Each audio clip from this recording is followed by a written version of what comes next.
Hello everyone, welcome to the Logos Project.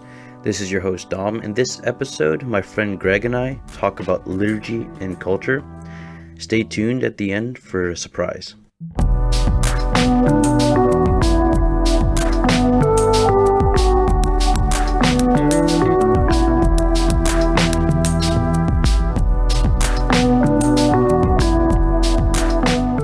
So I'll tell you what, I want to talk a little bit about culture. Catholic culture, what does that mean, right? Because a lot of times we're living in the world, and I mean by that a secular world, right? We have something really good going on here. We have a pretty large group of good Catholic young people, and we get together, we play board games. I do want to introduce a little more, like some more, maybe not poetry, that might put people off at first. I hate that, because back then, like, people would stand up, and it was not unmanly. It was like, reminds me of that movie. There is one part I would caution viewers, but have you seen the movie Dead Poet Society? I have not. I've heard of it, but yeah. I have not seen it. It reminds me a lot of the school St. Greg's Academy. So, what do you know about St. Greg's? Greg? I had two brothers attend there when I was younger. I believe they both went freshman through graduation at St. Greg's. And so just the culture of music, always music. Yeah. My brothers both played the guitar. One played the bodhrán, and yeah, I had a friend who played the bodhrán. Yeah. Super cool. Yeah. And then juggling, right? There was a lot of juggling. Rugby. Oh, rugby. Concussions, soccer, all of it. Yeah. Yeah. Yep. See, I grew up in France, right? So I grew up, initially it was part of the Society of St. Pius X. Then we didn't move to the Fraternity of St. Peter. We went to this school that was neither fraternity nor society, but it was a traditional Catholic, they had the 1962 liturgy, but they were in complete union with Rome. And they were actually kind of like Benedictine Oblates, with a focus on the spirituality of Father Jacques Sauvin, who was a Jesuit who went to England to meet Lord Baden-Powell, the founder of Scouting, right? Yeah. And so they have this entire spirituality revolving around Baden-Powell's Scouting, but it was Catholicized, right? And the idea, the spirituality of knighthood and chivalry, and kind of like a little bit of a military charism, right? Yeah. And charisma, maybe would be better to put it. But what was really cool is that you had that Benedictine focus on the liturgy, right? You had this idea of boys need to be outdoors, right? And they had Girl Scouts too, but separate groups. And but we'd all come together in our uniforms for big occasions, for ceremonies, for mass. And it was just that kind of culture. Saints are made through the grace of God, and you're going to have sinners in those, circles as well. In fact, sometimes really, really bad sinners. But the thing is, it fosters this kind of understanding that Christianity, right, Catholicism really is the air we breathe. And it's not really a question for someone who grows up a Catholic. When they're doing something wrong, they know it. So they'll still do it, but at least they know it's wrong, But in today's society, it's doing something wrong is good. It's part of the new way of thinking. Yeah. We redefine what morality is. Anyway, but yeah, so St. Greg's, I heard a lot of good things, never been there. I had a friend who went there, and yeah, I just remember hearing about the fact that the fraternity brought that kind of spirit. I think one of the priests was a French priest who he knew a lot about the French way of scouting, right? Okay. And so he translated one song from the French called "My Comrade." Have you heard that song? Yeah. Yes. I think we sang it once. We were in the car, I think. Do you remember that? Yeah. That maybe we'll try to sing it. But I love that song. I used to know it in French, but when I found out there was a translation, learned it right away. So yeah, I feel we have a good group here, but there's not enough music and poetry. And it's too secular in certain aspects. And that goes for everywhere, unfortunately, I think. So I don't know, like, what do you think? Like, how can we tap back into, like, music and poetry? And one thing we could do is sing right now. You know? Well, I do think that it has a voice of its own. Like, we can produce music, but it has its own power in speaking to people because, as an example, over this past deployment, you take this random group of dudes and we're all just thrown into, we're in a section together and then we're thrown into this birthing on ship together. Yeah. I was able to take my guitar on deployment and just the feedback on just different songs, like Fire on the Mountain is one that is just now a favorite among the guys now. Yeah. And so I'll just be walking around, they'll just ask, hey, what are you going to play Fire on the Mountain again? Yeah. And it's not a genre necessarily that these guys listen to. It's guys from all sorts of different backgrounds, upbringing, cultures, and just the fact that it's live, the fact that it's active, and at least good enough to be, enjoyable, that it brings everyone together in its own way. It has its own power to do that. I really think we've been desensitized because, like, there's a huge difference between listening to music, right, and then participating in and creating music, you know? Like, I remember if I'm listening to, say, the Dubliners, right, Irish band, folk song band, and, like, it's not something I'd put my earbuds in. I mean, maybe I would, but I'm weird, right? So it's not something that you'd put the earbuds in and listen to Whiskey in the Jar. It's like, nowadays we're inundated by, like, these really appealing beats and, like, and I'm not saying it's necessarily wrong, but it's like, it's really, it taps into certain emotions that are really vivid, and it's like, and they find it really intricate and novel ways to get more subscriptions, more views, more albums sold and stuff like that. But there's nothing like people coming together and pulling out an instrument and using those God-given talents, and producing something beautiful together. In fact, that's kind of what liturgy is, right? And what's interesting is if you look at the history of the culture of Christendom, right, it flows out of the center, which is the Mass, right? So, like, plays, right, passion plays, you could argue there's a direct, like, causal line between the Catholic liturgy and, like, the cinema today. Obviously, it's corrupt now. Right. But what's interesting is that culture stems from cult, right? And so there's something about man using what God has given him and producing something beautiful as an act of thanksgiving for God. But it's never just on his own. You see what I'm saying? It's like you said, you do it with the guys, and they love it because they're with you, around you, singing or listening to something beautiful being done, and you're sharing it. So there's really that communal aspect, and I wish we had more of that. So I don't know. What do you think? Yeah. As a section, we did some shanties and stuff. So no instruments, just some good old traditional Irish shanties, and some that I learned from Stan Rogers, who was a Canadian folk singer in, like, the 70s and 80s. Oh, he's amazing. Yeah.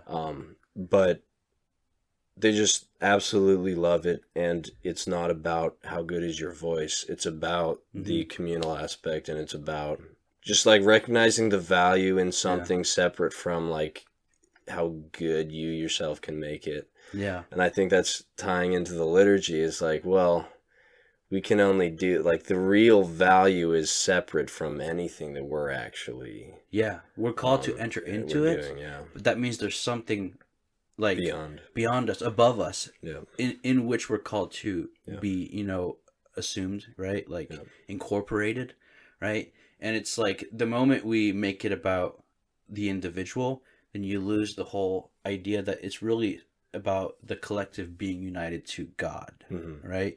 And there's something about that. A good liturgy, I think, this is going straight to liturgy, but I love it. A good liturgy really is God-centered in the sense where there is a type of union that's created that is only possible when you focus not on each other or on yourself, but on a third transcendent principle, right? Yeah. Like in marriage, right? You don't marry... So I was gonna say you don't marry your wife for your wife. That's not true. You do, but when you love your wife, or when the wife loves the husband, right? It's like the idea isn't like you're gonna make me happy, because let's be real, you're gonna be disappointed. You know, it's like with you, I'm going to be sanctified. God is going to make us happy together, and we're going to work together. And that's the thing. It's like interpersonal communion just breaks down if you take God out of the picture. Yeah. And so, like, when the liturgy is just focused on the people and the priest is facing them, like, it takes away from the fact that that union you're seeking, right, won't happen unless you're all facing God. Yeah. Now, I don't mean, therefore the mass is invalid because the priest is facing the people. I'm just saying that's the idea behind the ceremony. Yeah. So, and that's the thing, like, the ceremonies they speak something that we need to remember constantly, which is that only when we all face God together can we truly be one together, right? And so, anyway, that's another rabbit hole. But culture comes from that. So good culture stems from good liturgy. So I think a lot of times the reason why our cultural experience is overly individualistic or kind of selfish or secular, it's because we have bad liturgy. What do you think about that? Yeah. No, I think that's true. And you said it, that you remove God, then we cannot even begin to love each other properly. Right. If we don't know how to love God and we don't establish that first, then we can't love each other well.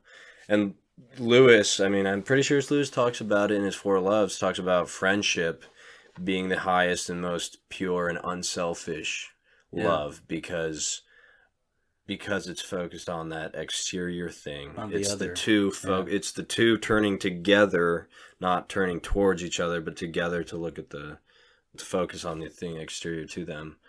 And the way that you can tell that that's what's happening, that he describes, is friendship. A good, healthy friendship actually grows stronger when more friends are introduced to the relationship. So it's a relationship that is strong between one and the other, and then the knowledge that, like, that person also has a strong individual relationship with a third party, and then all three of us have our own particular relationship as well, and then that makes each one individually stronger, I think, as well. Yeah, absolutely. And it reminds me, actually, St. Thomas talks about the common good being different from a particular good. So if you look at a pizza, if I take one piece, that's one less piece for you, right? But what the common good is, if I participate and enjoy the common good, it actually increases for others, because that enjoyment is what adds to the communal aspect of that good. So spiritual goods, the more you share them with others, the larger and the greater they become. But material goods, the lesser and the smaller they become. And so it actually reminds me, I'm going to use Gaudium et Spes to argue for what we're arguing about when it comes to liturgy, right? Which is Gaudium et Spes 24, paragraph 3, talks about the fact that man can only truly find himself when he becomes a gift. When he fully empties himself, right? And it's like, in the liturgy, right, man can truly find himself as an individual and as part of a community when everyone's facing God and giving themselves without reserve to God. And that's how God, right, it's the response to God's gift to us. God, life itself, right, died. The Word became silent. He fully emptied himself to give us life and true meaning, right, true reason. And so it's like, if God did it, right, then we do it too, and that's when we find ourselves. So that's one pet peeve I have, is that I wish more priests would, and I know it's like it causes a lot of like inter-ecclesial political mess, but I wish that priests would just not care and start facing east. And I know it's more complicated than that, but exactly. So maybe it's a little bit of idealistic thinking on my part, but I stand by it. No, because you can see the effects. Like you can trace the effects, and so it's not just a matter of opinion or preference. Like it's a legitimate study on what behaviors affect other behaviors, and I think that the proof is as you've been describing. Yeah, and you know the famous dictum lex orandi lex credendi. Mm-hmm. There's a crisis of faith, Yeah. like in the faithful, in the clergy, and but there's also hope. Like, so I don't want to be too gloomy, right? Right. Because there's a bunch of young people who are waking up, right? And I think our group that we have, our young adult group, is definitely an example of that. Mm-hmm. And so that's why next time we have a game night, I'm gonna make sure I bring the guitar. Yeah. And even if we're really bad at it, I don't care. Yeah. We're gonna do something, Yeah. right? And I might even, you know, we might even give a stab at, like, I might look up some poetry, some like good manly poetry, you know, and read it to the group. But like good community, good communal, you know, interpersonal interactions, right? Creates something. It creates beauty, right? It creates actual works of literature, of music, you know, tradition, right? Like when we eat together, we have this tradition because it's part of our identity. Yeah. We, you know, we don't put our elbows on the table or something. You know? Right. You know, it's like we have our own Freemason handshake. You know? Yeah. I don't know. You know what I mean? Yeah. It's like, but that's the thing. It's like tradition is kind of, it's something that gives you your identity, and I mean, it's undeniable. There's a crisis in tradition in the church. So how to recover that God-centeredness, right? How to recover that identity of what it means to be Catholic. And I think, I mean, I know I'm rambling, but one more thing. Joseph Ratzinger was interviewed at two different times, two different instances. And one of them's a video. I watched it. The other one's a little booklet that I read. And the interviewer asked him, how do you see the future of the church? And he said, well, I see it as becoming very, very small. And like the entire thing kind of collapsing. So like the buildings, the hierarchy, like there's going to be this small remnant of people who love the Lord and who, you know, adhere to the teaching of the church and who basically are living this life of charity and grace, while the world around us is going to be consumed with technology, media, distraction, misery, and people are going to be like, what's happening with those people over there? Right? And that will be the seed. But that means also it will probably be persecution, death, martyrdom. Who knows? I honestly don't see a bright future, but I do see hope, which is kind of what Tolkien's all about. You know, like everything's bad, but that one star that sticks out, you know, in Mordor. You know, So liturgy and culture, young people. You know, I think that's where the future is. And it's a shame that we are where we're at on a cultural level. So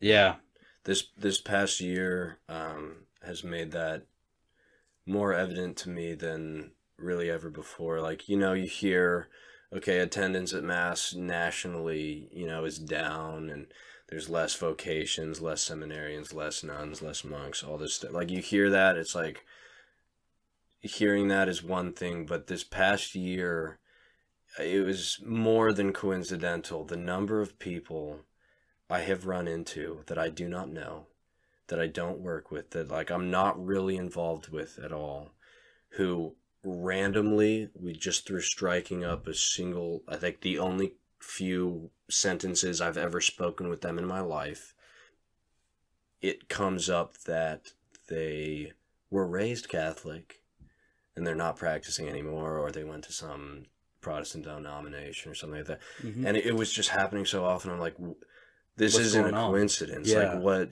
like God's showing, what's happening with this? Like it was, and really discouraging because it's like everybody I talk to is a fallen away Catholic.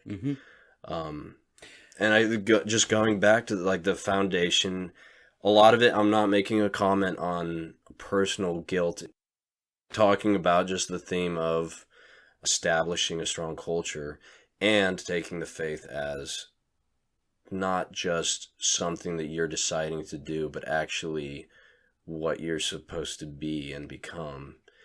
And it's just evident that isn't the case in most cases, because it takes a lot to really turn away from who you are. Mm-hmm. And so to turn away from the faith means that you didn't actually, it hasn't become a part of your very being, at least not to the degree that needs to. For all of us. And that's the thing. So, because we were talking the other day about, there's a lot of controversy in Catholic circles, and I don't want to, we won't get too far into this, but like around the Second Vatican Council, and a lot of what I've been discovering is that the one thing that is the cancer, I think, in the world and the church, right, is secularism. And I think that everything that is happening that is not good, right, because the church is in a crisis, I mean, to say the least, right? I think you can ascribe that to secularism. And it's something that I think the council wanted to address. But, as we know, there's the council, then there's the paracouncil, which was what the media, which itself is secular, right, presented to the secular world. So it's like preaching to the choir, but it's not really the choir at this point, you know? Right. And so a lot of this stuff, like how do we recover identity? How do we recover what it means to be Catholic? And it's not just like a personal, private opinion. Right. It's like a description of the world, right? It's a description about the reality of the creation, the fall, and the redemption. It's not this neutral, secular place where you have your idea about the Bible and about God, and I have mine, and over here you have the Buddhist, and over there you have the Hindu, and then you have the Muslim. It's like, no, there's a story here that is true, and it's a description of reality. It's not like a thorough description in the sense of it doesn't exhaust the truth of the mystery, right? You can't pin it down in like a sentence or something. Like there's something to it that's just infinite and beautiful that we can't fully grasp. But like what the church does, she sets parameters saying, look, you can't go in this direction because that will do violence to the truth of the world, of creation, of redemption, right? And the point of all this is that a lot of these like internal debates and fights in the church, I think if we all realize that we have this common enemy called secularism, and that the bad on the sides of either faction, and there's multiple factions, oftentimes, right, comes from this misunderstanding that really it's secularism that's the cancer. And if we attack secularism, then a lot can be corrected from some criticism on this side and on that side, the liturgy, the focus towards God, and all these things, and interpreting the council properly and stuff like that. If we understand that secularism is the core issue here, so much starts to make sense. And I know that's kind of a blanket statement, and people might be like, okay, Dom, give us an example, right? But that might be for another time. But well, I'll just to spit one idea out is my own looking into the Oath Against Modernism. That was Leo the 13th. I think it was Pope Pius the 10th. Yeah. Pius the 10th. Yeah. Okay, but early 1900s, and that I think just reading that helps to identify the characteristics of modernism or I think secularism is a where they can be used for that the same thing. Like it helps identify the characteristics, the ways, because it's a way of thinking, it's a process of thinking, and it's poisoned by making the self the principle of judgment on things. And so once you do that, it just completely wrecks your approach philosophically to anything. And so reading that helps identify, so we can start seeing that in ourselves, seeing that in the arguments and debates going on, seeing it on both sides, where it's very clear that the self has become the thing that's like our own self is now deciding. Modern individualism really is the product of this. I'll give you an example. Speaking of examples, right? You look at the rise of the historical critical method in biblical exegesis. So how do we study the Bible? N.T. Wright's an Anglican theologian that I really like. Recently, I've been changing my mind on a lot of things concerning him, but that's a different topic. But he said something really cool at one point. He said, there is no such thing as a epistemological Switzerland. So what he meant by that is that there's no such thing as like this pure objective place from which you're coming and making a judgment. Yeah. So the historical critical method, if you trace back its history, right, and this was really kind of at the center of the modernist crisis, it's a method that has philosophical presuppositions. Yeah. Right? It has presuppositions. One, for example, would be that God can't act in history, right? And there must be a natural explanation for everything. Yeah. The point being is that what I love about, and so I'm a fan of Joseph Ratzinger, and what I love about what he says is that, look, guys, you want to be historical and critical? How about this? Let's be historical and let's be critical towards the historical critical method. Mm-hmm. Yeah. And it's brilliant because what it does is it shows that, there's actually some philosophical presuppositions here that I would characterize as modernism, right? Yeah. And so the solution is not either we completely ignore the historical critical method or we completely embrace it. And this is what I mean. This is what I mean by secularism. Some people completely ignore it, and they're actually conceding ground to secularism by doing so. Yeah. Some people just totally accept it and uncritically, which is ironic because it's historical criticism, uncritically accept it. Again, secularism is winning there. Yeah. So what do? What's the Catholic position? It's you look at it and you say, this is why it's going wrong, and you criticize the criticism. Mm-hmm. And then you're engaging without being unfaithful to the deposit of faith. And that right there is a death blow to secularism. Mm-hmm. And that's the way to move forward. And so that would be a good example, I think, of what's happening. And so modernism, and I think secularism and modernism, they're two different words, but they describe something very, very similar. And I would say secularism is more political, maybe, but it's pretty much the same thing. Modernism is just like the influence of culture on the way we think, right? And the way forward is really not conceding ground to that ideology, really, which has the individual at the center. And there's this amazing thing that is the past 2,000 years of the Catholic Church making declarations on things. So you could definitely easily get lost in the philosophical and theological discussions that have gone on that haven't necessarily resulted in a dogmatic statement. But looking at what the church has said and declared to be absolutely true, you have to study that so that you can then approach everything that's going on today, because there's no new science that's going to suddenly change the fact that the church has the promise of infallibility from Christ. There's no new thing that's going to change that. And so if there's something that we can't understand yet, we enter the discussion if we're able to do that constructively, but we enter it knowing our boundaries already, because we know we don't have all the info, but this has been stated, so we know we can't cross this line. The church has said this, and it said this. So we have boundaries. I'm going to enter the discussion, and later on, maybe even after we die, something is going to be fully developed. But that boundary is so important. Absolutely. I have to read something for you. Okay. Where was it? It's something that says what you're saying, but it's from the Biblical Commission, and it's going to talk to a lot of people who, like, they have these issues, but no one's voicing them, and they feel betrayed, annoyed, angry, right? Because, like, there's clearly a problem, and no one's talking about it. Like, why? We got to talk about it. All right. This is so it's a paraphrase of what the Biblical Commission says in one of its documents. The name is Interpreting the Bible in the Church. So it goes back to a little bit to what we were talking about modernism and historical criticism. It says here, this is where we come to the role of sacred scripture in the life of the church. In the Bible, early texts have been reread in light of new circumstances. So, for example, the resurrection, death and resurrection, right?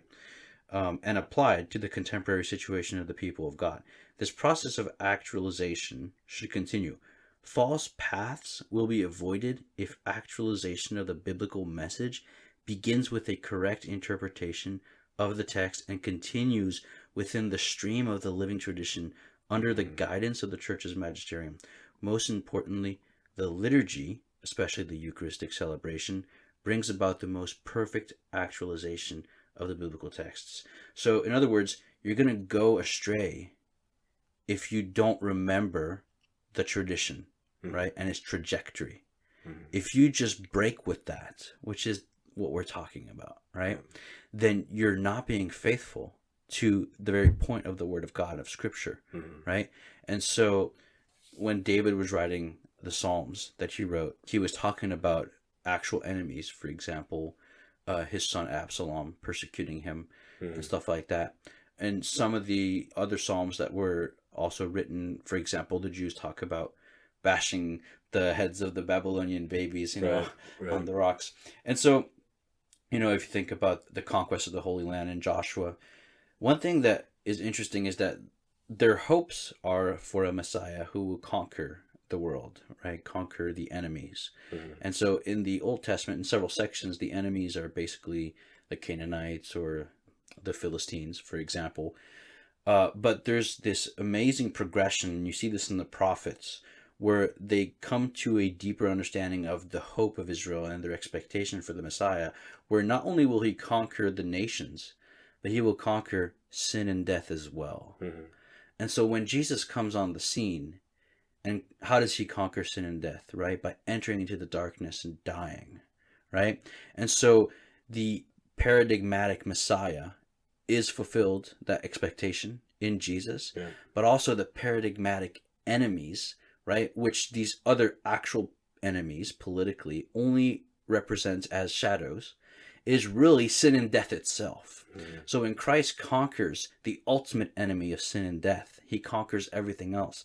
And so then you look back at the Psalms that David wrote about Absalom or others persecuting him, and you realize that David's enemies, when read in light of the Paschal mystery, it's about Christ fulfilling what David was a shadow of, and the enemies being our own sins and our own disordered passions.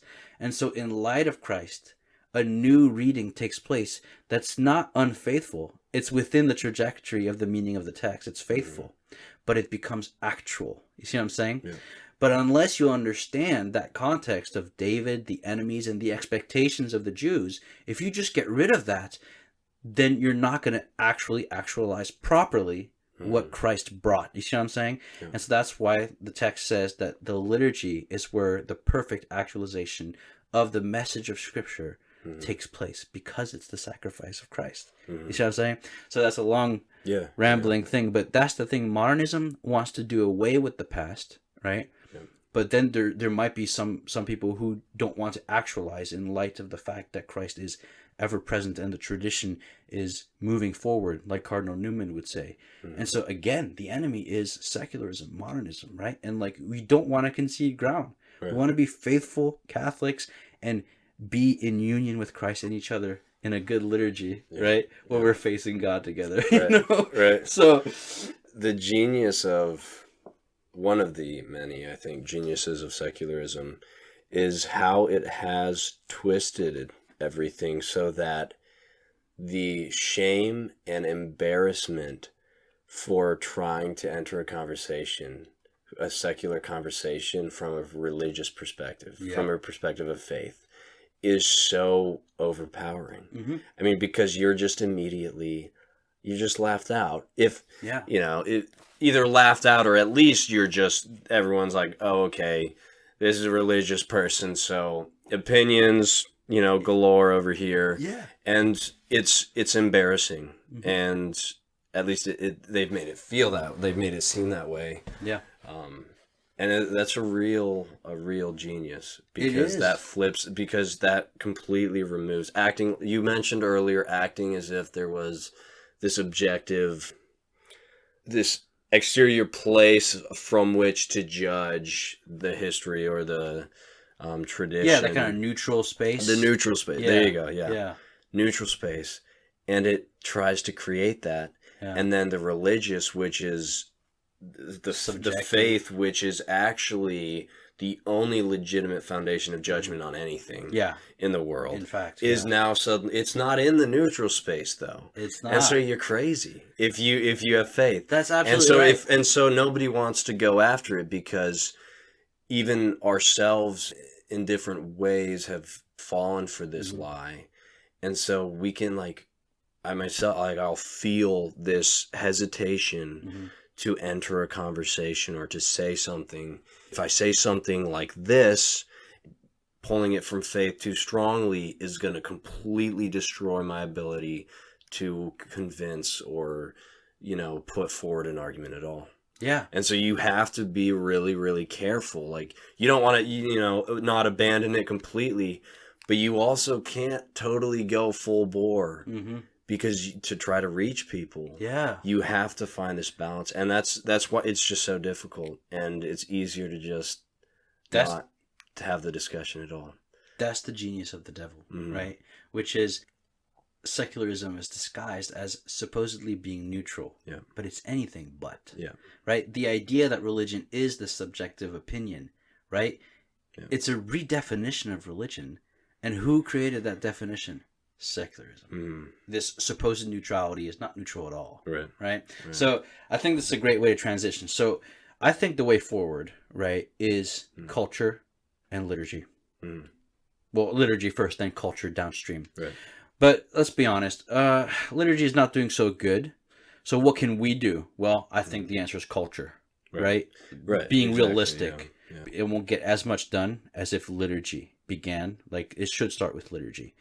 But, we live in a real world. We don't live in a idealistic world, although we should always strive towards the ideal. So my point being is, okay, culture. We need to create spaces that are not neutral. We need to create spaces that are on fire, right? On fire for what is good, what is true, what is beautiful. On fire for Christ, right? And I think we can do that if we create a culture, right? And we pull out the guitar, and we pull out the book, the poem, the play. We put something on. We dress up. I don't know. We have a meal. We have traditions. Our traditions. Our group's traditions. Our handshakes. Screw those Masons. We got our own handshakes. What I'll do is, after this episode, I'll go ahead and put at the end a track that I just recorded with Greg, and you guys can tell us what you think in the. Well, there's no comments. It's not on YouTube yet, but we'll be there one day. So I think that this is so important, and we both understand, and I think we need to spread this like wildfire among young people. Good culture, good community with God as the center, right? Christ as the center. There's a couple, just from what you were saying, there's a couple sayings that come to mind. The first is kind of long, but I think it goes, if a priest is a saint, his people will be holy. If a priest is holy, his people will be good. If he's good, they'll be mediocre. If he's mediocre, they'll be bad. And then the saying, we get the leaders that we deserve, which I've heard a number of times in a number of lectures that I've been listening to. We have and get the leaders that we deserve. And my point with both of those is like you were saying, there's that it should start with liturgy. Like, it should start with every priest being a saint. You know what I mean? But I think also that saying of the priest being a saint, his people will be holy, I think that we drag the priest down too based on where we're at. So I think if the people are mediocre, we're going to drag the saint down into he's going to be good, or he's going to be all right. And so, like, yes, he has such a great responsibility to be that saint for us. But it's not, we have the same. We were all told by Christ to be perfect as of Heavenly Father. So, like, I think we drag the priest, if we are mediocre, we drag the priest, we drag the saint down to our level. And so I think it's, while it should ideally, like you're saying, it's perfectly appropriate that we have to get rid of our own crappy culture, I think, our own way of living. We have to change it. I think you're absolutely right. I think we're in a time in the church where we're gonna have to step up. Us, the lay people. I think it's our time in a certain sense, in the sense where, like, if something's going to change, it has to come from individual Catholics who live their faith. Yeah. And so it's me and you. We can wait till the cows come home for Father so-and-so to face east or whatever, right? Let's be real, right? Like, what are we doing? Because at the end of the day, you can only do what you can control, right? And so that's another thing about some of my friends is they read a lot of church news, like a lot of it. Like, I have nothing against reading church news, but it gets to the point where it's so much that they become bitter. And they just complain. And they say, why are the priests not doing this? The bishop's not doing this. The pope not doing this. And like, again, like, sure, like, what are you doing? You know? Like, what are you doing with other Catholics? How are you praying? Right? And so, yeah, it's up to us, I think. Like, in the real world, it's up to us. So what are we going to do? And I think that's it. Let's do something. Yeah. Father Ripperger's always talking about the primary demonic principle is anything but God. So, okay, you focus on the church. If you're focusing on the church more than God, you've already passed the leadership over to the devil. You're not living the way. So I absolutely agree. Yeah, our church is safeguarded by the Holy Spirit, but it's also, a place where there's a lot of human beings that are in the process of sanctification. They're not completed by the charity of Christ, and there's a lot of sin, a lot of dirty laundry, a lot of dirty laundry. And so I think we should clean our laundry and not focus on the dirty laundry of others. Absolutely. And it depends on what your vocation in life is. But like, honestly, like, I feel like a lot of Catholics would be better off if they just didn't read the news at all and prayed the office. Absolutely. Period. Daily rosary. Yes. Daily rosary. That's Place it. yourself in Mary's hands and turn all the news outlets off. No, I don't care what comes from the Vatican anymore. I don't care what comes from DC anymore. Right. Live a life of holiness. Pray the office. Say the rosary. Go to the sacraments. And if they're not celebrated very well, suffer that. Right. You know what I mean? Right. And so I think it's a great place to leave off. So if you guys enjoyed this episode, leave us a 5-star review. If it's not 5 stars, as usual, we don't appreciate those reviews. And you can support us on Patreon, patreon.com/The Logos Project. And we'll see you guys next week.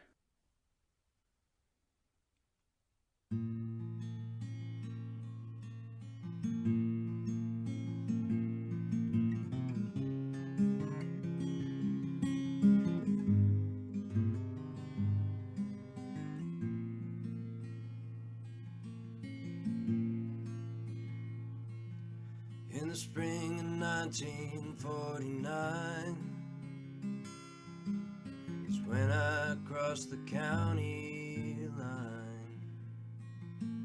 It's there I saw in Seneca Creek a girl named Ruth who washed her feet. I told her my name was R.C. Ferris, that I'd marry her with half a carrot. She said I do, but no stone can reach the prettiest shine of this here creek. The mud was deep and the roads were wide. We'd retreat and then retake the line.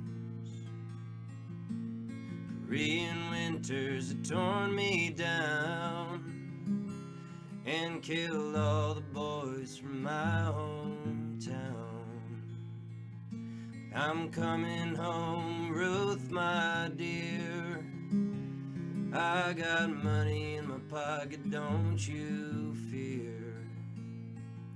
We'll build a life by Seneca Creek. You'll have everything you'll ever need.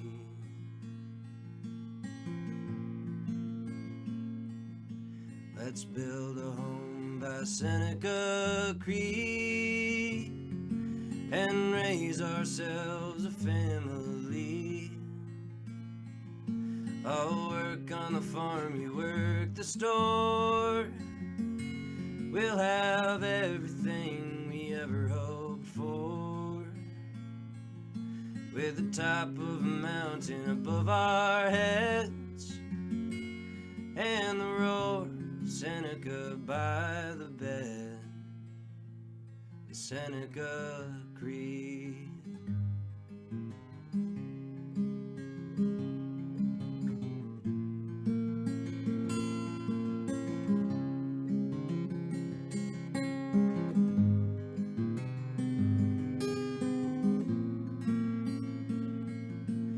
Sure enough, the hard times came. You loved yours, I did the same. But we made it through the winter's cold, and many summers young and old. In '85 the creek did rise, but it only took the other side. Began in North Fork and South Branch too. The house still stood that I built for you.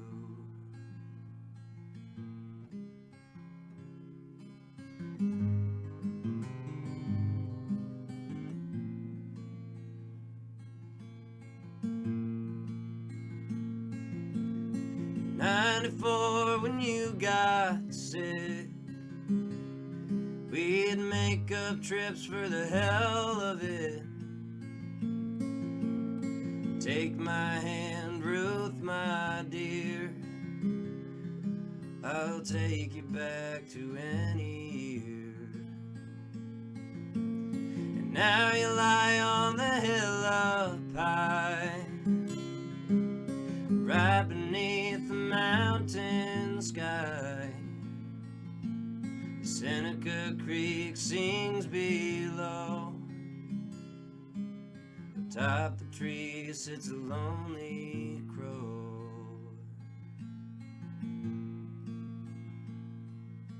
We built a home by Seneca Creek and raised ourselves a family. I worked on the farm, you worked the store. We had everything we'd ever hoped for, with the top of a mountain above our heads, and the roar of Seneca by the bed, Seneca Creek.